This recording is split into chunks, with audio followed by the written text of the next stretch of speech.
Hi, Jonathan Perkins here, location lead and PFR agronomist at our Effingham, Illinois site, which you can see back behind us with the cross right there.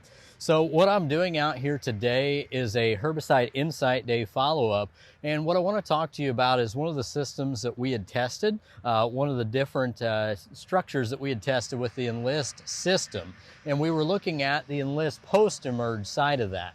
So whenever we talk about the Enlist post-emerge side, normally we're putting a pre-down up front and following that with a post-emerge trip later in the season. Now, that in mind, you know, things don't always work out exactly how we plan, right? So sometimes we may end up with that scenario to where, like maybe in the 2021 season, some of us even faced that, where we weren't able to get a pre-emerge down and had to come back out and do everything in the post-emerge trip. Now, it's not ideal, but we can make that system work.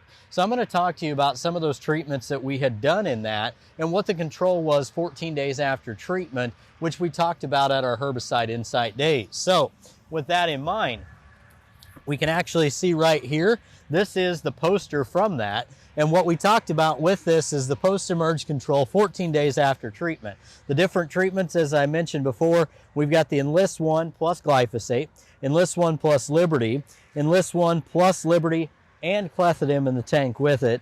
And then we have the Enlist One plus Liberty plus glyphosate. So the three combo, the three site of action combo, if you will, with that treatment. So again, just worth noting here, Group 4 herbicides typically achieve full efficacy 21 to 28 days after treatment, which we will have some data from that as well that we were able to collect this season. But to talk on this and to tell you what it did here, as we can see with the Enlist One plus the glyphosate by itself, we achieved great control of the grass side, which you can see there with the fall panicum at 96%.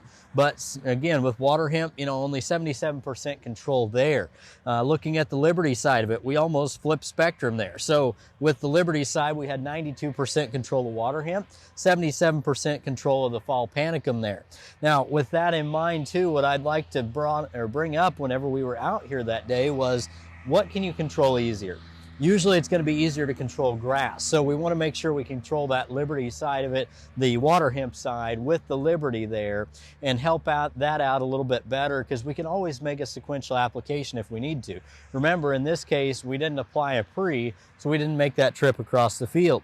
Now, with the Clethodim, we can gain some control there on the grass side, which we see here, 96% of the water hemp, 83% of the grass. We look over here though with the three-way combo, and what I told guys that day that came out here and listened to the tour as I talked on it is, if we've got one shot to make this application hit and get our best efficacy possible, wouldn't you rather put this forward? Yes, it's a more expensive program, but if we can have all three of those in combination, if we're not able to make that pre-emerge pass, we can get 96% control of both of those and not leave escapes behind that we have to come back and clean up later with a sequential application. So it was definitely some great data that we had out of the 14 days after treatment. And some of that held true as we moved on, which you'll see that in some of the later data here as we bring it forward this fall. But I wanted to reiterate that to kind of review what we saw back at that point in time and to let you know some of what we saw out here from the Herbicide Insight Day area. Now, there's a lot more, and you've probably seen some of the videos that are coming out already, but just wanted to touch on that to let you know what we saw from the Enlist post-emerge by itself. So stay tuned for more as we continue to roll out some of these videos from Herbicide Insight Days. Thanks for listening. Jonathan Perkins, been here with you again today. Great to have you. Look forward to seeing more from us. Thanks again.